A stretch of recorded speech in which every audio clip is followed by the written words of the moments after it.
हिंदू नव वर्ष पर ज्योतिष पीठ के शंकराचार्य जी इस समय केदार घाट पर मौजूद हैं और आज चूंकि नव संवत्सर है, साल की शुरुआत हो रही है, पहला दिन है, तो महाराज जी सबको आशीर्वाद दे रहे हैं, प्रसाद का वितरण चल रहा है। तो महाराज जी नए साल की शुरुआत काशी से। हाँ हाँ जी, ये काशी जो है ये विश्व की सर्व प्राचीन नगरी है और शास्त्रों में कहा गया है चैत्रे मासी जगत ब्रह्मा ससर्ज प्रथमे हानि शुक्ल पक्षे। तो चैत्र के शुक्ल पक्ष की प्रतिपदा को इस सृष्टि की शुरुआत हुई थी। ब्रह्मा जी ने रचना शुरू किया था। तो आज पहले दिन महाराज जी कुछ विशेष अनुष्ठान हुआ आज पहले दिन। ऐसा है कि आज तो नव संवत्सर का सबसे पहले स्वागत था, जो हमारे यहाँ शास्त्रों में परंपरा है उसके अनुसार हम लोगों ने स्वागत किया।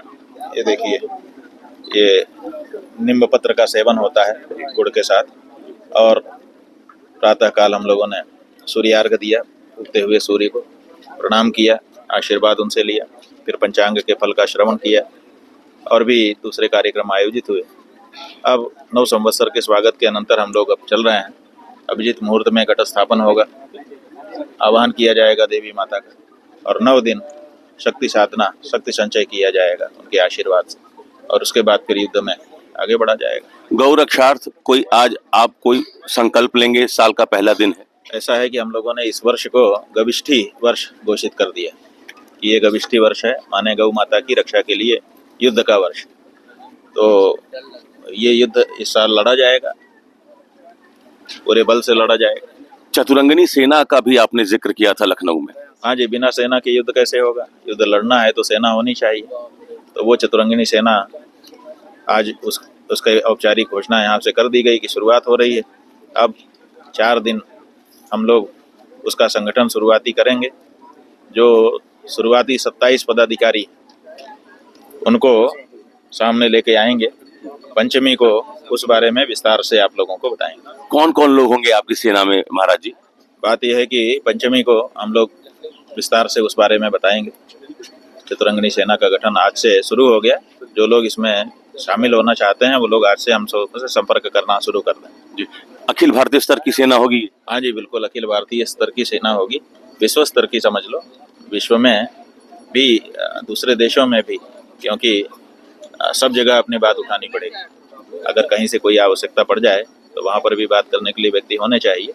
तो ये चतुरंगिनी तैयार रहेगी। आपने लखनऊ में कहा था महाराज जी की गोरखपुर को आप विशेष रूप से एक समर भूमि बनाएंगे। ऐसा है कि अपने उत्तर प्रदेश में गौ माता की रक्षा के नाम पर कोई अगर बड़ा शहर है, वही है, उसी का नाम गोरखपुर है। तो गोरख माने गाय की रक्षा करने वाला। तो अगर कोई ऐसा स्थान है जहाँ से अपने को गौ माता की रक्षा का काम करना है, तो जो पहले से ही उसी नाम से विख्यात हो, उसी जगह से करना चाहिए। तो इसलिए गोरखपुर। बहुत से लोग सोच रहे हैं कि आदित्यनाथ के कारण हम वहाँ जा रहे हैं। जी, आदित्यनाथ तो अब हम लोगों की दृष्टि से गिर गया, अब उससे क्या हमारा लेना देना। हम लोग तो गुरु गोरखनाथ जी के कारण वहाँ जा रहे हैं। गुरु गोरखनाथ जी ने गौ रक्षा की अलग पूरे देश में जगाई थी। उन्होंने गोरखा दीक्षा दी, लोगों को जीवन समर्पित करवाया कि आप गोरखा हो, आपका काम ही एकमात्र काम है गौ रक्षा करना, वही आपकी पहचान है। तो ऐसा गुरु जहाँ पर विराजमान हो और जिसके नाम से उस स्थान विशेष का नाम पड़ गया, जो आज एक जिला है, उस जगह से गौ माता की रक्षा की बात उठाना प्रासंगिक है। तो चतुरंगिनी सेना का जो रोल होगा, इस सेना की जो भूमिका होगी, क्या विधानसभा चुनाव में भी होगी उत्तर प्रदेश के? क्योंकि बिना चुनाव के तो कुछ लोकतंत्र में संभव नहीं है। ऐसा है कि चुनाव के बिना संभव नहीं है, बिल्कुल सही है आपकी बात। लेकिन जो चुनाव लड़ते हैं उन पर जो दबाव है वो मतदाता का होता है। तो हमने जो चक्र मुद्रा सिखाई है लोगों को, ये दाहिना हाथ उठा लीजिए, जो तर्जनी उंगली है उसको ऊपर कर दीजिए और याद करिए कि भगवान नारायण चक्रधारी, चक्र कैसे धारण करते हैं, और उसको ऐसे चक्र को कल्पना करिए कि आ गया चक्र, अब उसको हम घुमा रहे हैं और वृत्रासुर के ऊपर उसका प्रहार करना है। तो अहम हनम वृत्रम गविष्ठौ, इस धर्म युद्ध में हम गायों को सताने वाले वृत्र नाम के असुर का संहार करेंगे। तो जो लोग गौ माता के सताने वाले हैं उनका संहार करने के लिए ये मंत्र काम करेगा, ये मुद्रा काम करेगी। और यही उंगली आगे चल करके जब मौका आएगा प्रहार करने का तो प्रहार भी करेगी। एक उंगली के प्रहार से बदलाव आ जाए। मतलब ईवीएम के जरिए ही उंगली का प्रयोग होगा। भाई स्वाभाविक है। हाँ। इस समय तो जनता की आकांक्षा ही फलीभूत होती है और जनता अगर गौ माता की रक्षा करने वालों को बल देना चाहती है और जो गौ माता की रक्षा के नाम पर गौ माता को धोखा दे रहे हैं, पीड़ा दे रहे हैं, त्रास दे रहे हैं, उनको हटाना चाहती है तो उंगली का ही प्रयोग है उसमें। महाराज जी, आप पर ये बार बार आरोप लगा कि आप बंगाल पर कुछ नहीं बोलते हैं, केरल में कुछ नहीं बोलते हैं, तो बंगाल में चुनाव है, तमिलनाडु में चुनाव है। बंगाल भी जा रहे हैं, तमिलनाडु भी जा रहे हैं और जो बाकी राज्यों में है वहाँ भी जा रहे हैं जी। और सब जगह पे नजर है। हाँ पूरे भारत में गौ माता की रक्षा का कानून बनवाना है, केवल एक प्रदेश से नहीं होगा जी। लेकिन जिस प्रदेश में ये कहा जाता हो कि गौरक्ष पीठ का पीठाधीश्वर बैठा है, उस प्रदेश को ज्यादा प्रेफरेंस मिलना स्वाभाविक है। तो इसलिए यहाँ पे ज्यादा हम लोग ध्यान दे रहे हैं। लेकिन इसका मतलब ये नहीं है कि पूरे देश में हम गाय की बात ही नहीं करेंगे, केवल यही करेंगे। हम तो सब जगह कर रहे हैं और जहाँ जहाँ जो जो गौ माता के विरोध में है उनके विरुद्ध हमारा युद्ध है जी। तो जैसा बिहार में हुआ वैसा बंगाल में भी आप करेंगे? सब जगह जहाँ भी हमको मौका मिलेगा, जहाँ पर जितना हमारा सामर्थ्य बल निकल के आ जाएगा, हम वहाँ पर गौ माता की आवाज उठाएंगे। हमारा किसी नेता से गाय के कारण ही समर्थन हो सकता है। अगर गाय के विरोध में है तो चाहे कोई नेता हो, वो हमारे लाइन खींच के उस पार ही दिखाई देगा और उससे हमारा धर्म युद्ध होगा और होगा। सपा के राष्ट्रीय अध्यक्ष आपसे मिले, उसकी बड़ी चर्चा हुई महाराज जी, तो आशीर्वाद मिला उनको? बात है कि हमने कह दिया कि भैया व्यक्तिगत रूप से आप आए हैं, आशीर्वाद है और पार्टी की दृष्टि से गौ माता का प्रस्ताव पारित करके शपथ पूर्वक जब उसको उद्घोषित करेंगे तो वो आशीर्वाद मिलेगा। वो किसी को भी मिलेगा, आपको भी मिल सकता है जी जी। तो हमारी बात एकदम स्पष्ट है। हम कोई गुलाम घुमा फिरा के नहीं रखते हैं। उनको भी हमने सामने से ही बता दिया तो उन्होंने कहा कि हम पार्टी में चर्चा कर रहे हैं। करते रहिए आप लोग, कब तक करते हैं। हमारा समर्थन, हमारा आशीर्वाद तभी मिलेगा जब गौ माता के बारे में आपकी पार्टी स्पष्ट हो जाए तो वो होगी। ये कहा गया महाराज जी कि अगर आप बनारस में अगर वो कार्यक्रम करते जो लखनऊ में किए तो ज्यादा सफल रहते। लखनऊ के कार्यक्रम को लोग असफल क्यों बता रहे हैं? ऐसा है कि असफल बताना उनकी मजबूरी है, क्योंकि उनको अभी अपनी मूछ जो है उसको टाइट रखने की इच्छा है, जबकि मूछ जो है जड़ से कट चुकी है, अब वो केवल सामने चिपकाई दिख रही है। तो उनकी मजबूरी है कि वो असफल बताएं। आप बताइए असफल कैसे है हमारा जी। वो कह रहे थे कि हम यहीं घेर लेंगे, घेर नहीं पाए। हम यहाँ से निकले, चलते चलते 4 दिन में वहाँ तक पहुँचे। वहाँ पहुँच करके उन्होंने अनुमति नहीं दी थी। हमारा कार्यक्रम सब तैयार रहा, अंत में अनुमति देनी पड़ गई। जब आपने 21 फरवरी को हमने आवेदन किया था तो आपने 10 मार्च तक क्यों नहीं दिया अनुमति, और फिर 10 मार्च को क्यों देनी पड़ गई? ये सवाल है ना जी। इसका मतलब है कि आप बाध्य हुए देने के लिए तो आपने दे दिया। उसके बाद आपने नोटिस भेज दिया, 10 तारीख को भी रात को नोटिस भेज दिया, फिर एक और नोटिस भेज दिया और उसमें फिर शर्तनामा पहले 16 शर्त लगाई, फिर 10 और बढ़ा के 26 लगा दी। ये सब आप करते रहे जी।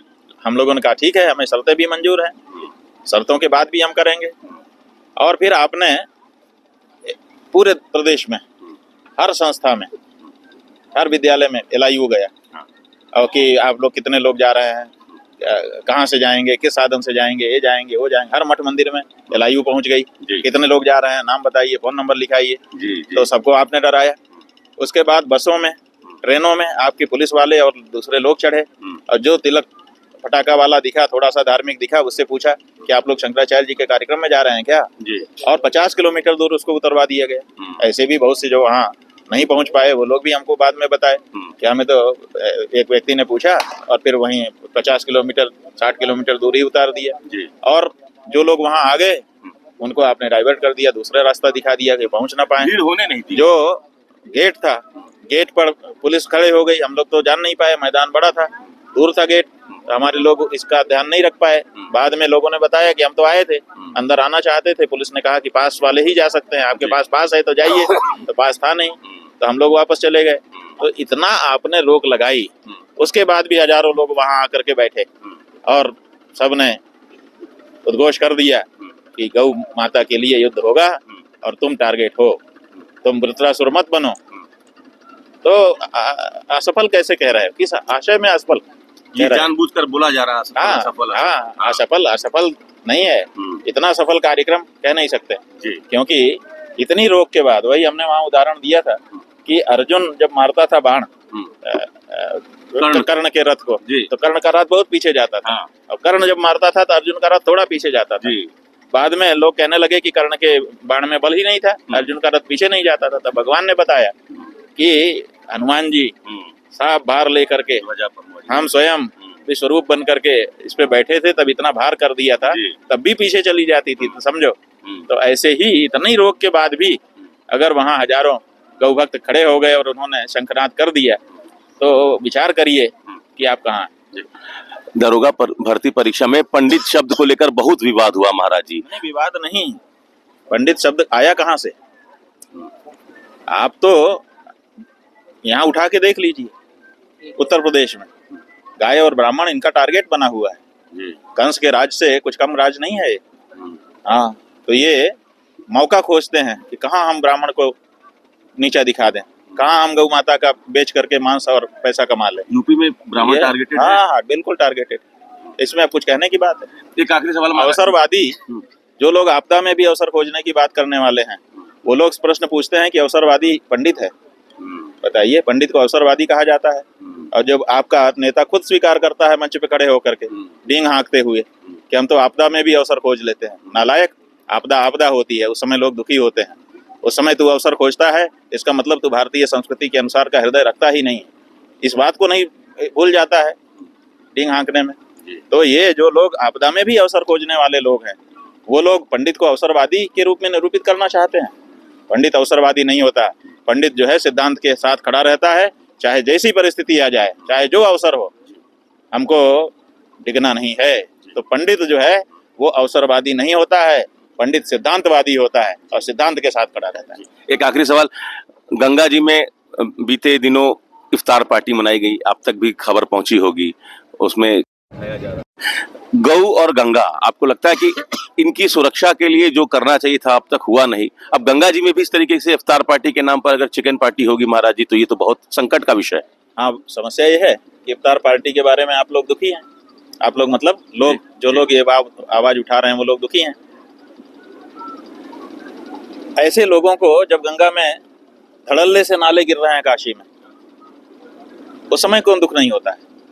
ऐसे लोगों को जब गंगा में क्रूज चलाए जा रहे हैं, मलमूत्र का विसर्जन गंगा में ही किया जा रहा है, तब कौन दुख नहीं होता है?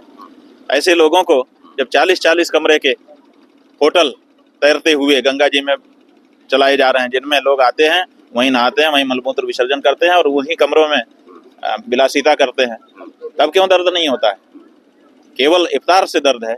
इफ्तार में इफ्तार करना, विशेष करके उसमें मांसाहार करना, गंगा जी की पवित्र स्थली में बिल्कुल जायज नहीं कहा जा सकता। हम उसके पक्ष में नहीं है, लेकिन हमको ये बड़ा आश्चर्य होता है कि उससे तो पीड़ा हो रही है और बाकी चीज़ों से आपको पीड़ा नहीं है। तो इसका मतलब है कि गंगा से आपका लेना देना नहीं है, अमुक समाज से आपका लेना देना है। अमुक समाज कुछ गड़बड़ी करे तो सब ठीक है, और आप तथाकथित राजनीतिक हिंदू, जो असली हिंदू धर्म के हत्यारे, आपको गंगा माता का अपमान हो, उससे कोई बाधा नहीं।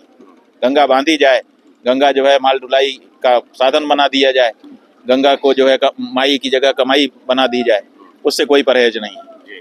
आप कहते हो गंगा ने, माँ ने मुझे बुलाया है, इसीलिए बुलवाया था कि तुम यहाँ पे गंगा में मलमूत्र विसर्जन करने वाले क्रूज चलवाओ और होटल तैरा के घुमाओ और पैसा कमाओ, इसी के लिए बुलाया था महाराज। जवाब तो दो जी, लेकिन जवाब नहीं।